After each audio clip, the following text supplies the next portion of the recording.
لا الہ الا اللہ کا جو نعرہ لگایا گیا تھا، وہ بھولا بسرا نعرہ آج جمعیت علماء کے کارکنوں نے اسے پھر ایک نئی جلا بخشی ہے۔ آج قوم کو پھر سے اس بات کا احساس دلایا جا رہا ہے کہ پاکستان کے قیام کا مقصد غلامی کے دور کو دوام دینا نہیں تھا، بلکہ غلامی کا طوق اپنی گردن سے پھینک کر ہمیں حقیقی آزادی کی طرف جانا تھا۔ افسوس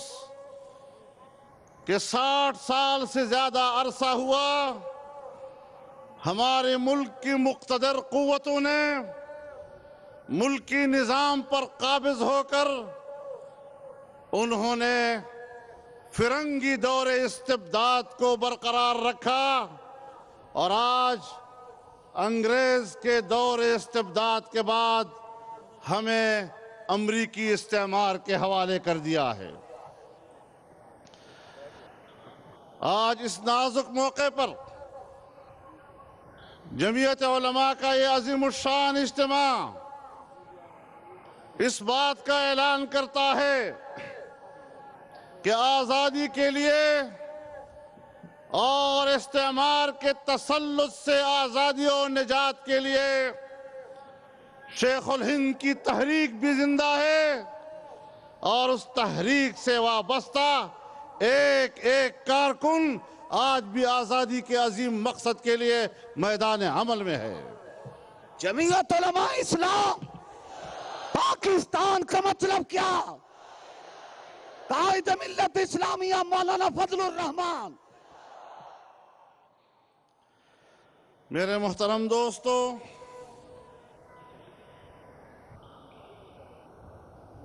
جو پاکستان ایک اسلامی اور فلاحی مملکت کی غرض سے حاصل کیا گیا تھا، اسے پاکستان کی اسٹیبلشمنٹ نے ایک سیکورٹی اسٹیٹ بنا دیا ہے۔ یہی وجہ ہے کہ پاکستان کا سرمایہ، پاکستان کی دولت، وہ پاکستان کی عوام کی فلاح و بہبود کے لیے استعمال ہونے کی بجائے اسٹیبلشمنٹ کی عیاشیوں اور ان کے مفادات کے لیے استعمال ہوتا ہے۔ اور یہی وجہ ہے کہ ہمارے ملک کا 60% سے زیادہ بجٹ آج بھی دفاع پہ خرچ ہو رہا ہے، اور غریب عوام آج بھی بھوک اور افلاس کے ہاتھوں سسک رہا ہے۔ ہمیں اصل مسائل کو سمجھنا چاہیے۔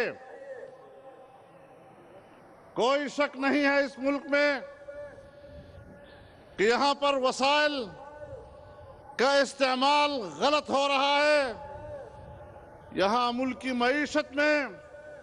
کوئی نظم و نسق نہیں ہے، چھینا جھپٹی ہے، کرپشن ہے،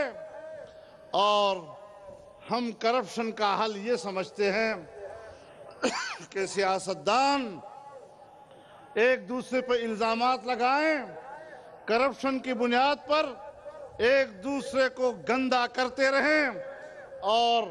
پھر وہ حکمران چلا جائے تو اس کا معنی یہ ہے کہ ملک معیشت سے کے حوالے سے مالا مال ہو گیا اور خوشحال ہو گیا ہے۔ میرے خیال میں یہ صرف وقتی نعروں کی بات ہوتی ہے۔ جمعیت علماء سنجیدگی سے سمجھتی ہے کہ ہم نے اگر ملک کے اندر معاشی انقلاب برپا کرنا ہے، ایک صحت مند معیشت اگر ہم نے قوم کو دینی ہے، تو ملکی وسائل کے اندر نظم و ضبط پیدا کرنا ہوگا۔ ملکی وسائل کو عوام کی ملکیت بنانا ہوگا، اور ضروری ہے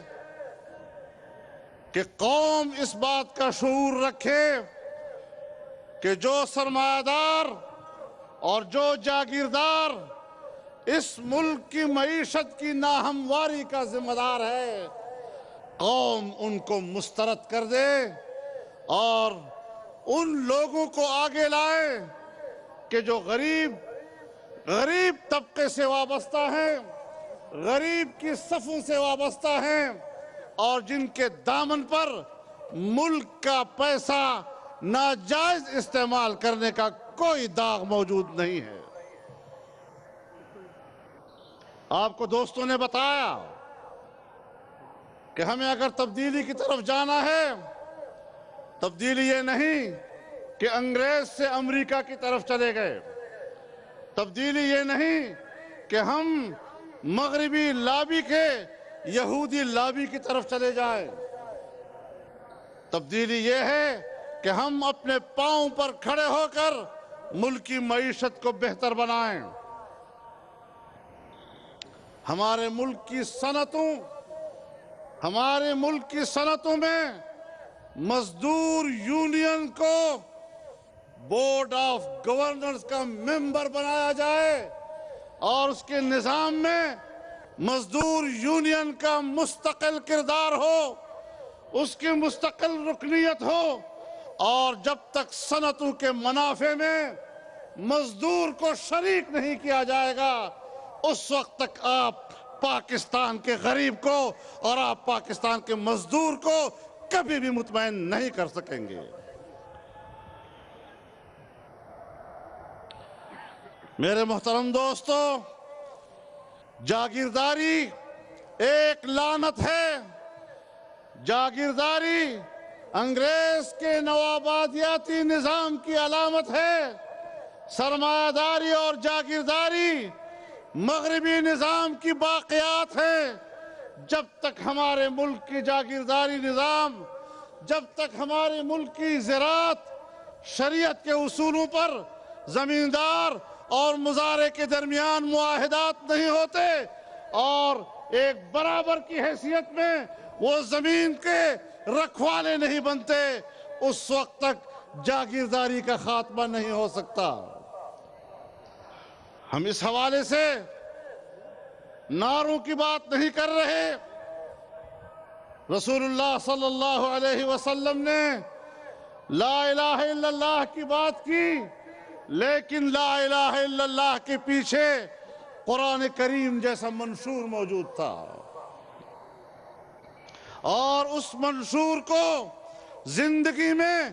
عملی جامہ پہنانے والی صحابہ کرام کی جماعت موجود تھی۔ جمعیت علماء اسلام کا منشور قرآن و سنت پر مبنی ملک کے اندر معاشی خوشحالی لانے کے لیے محض نعرہ نہیں ہے، بلکہ ایک سنجیدہ پروگرام جس کے لیے ہم پوری قوم کو دعوت دینا چاہتے ہیں۔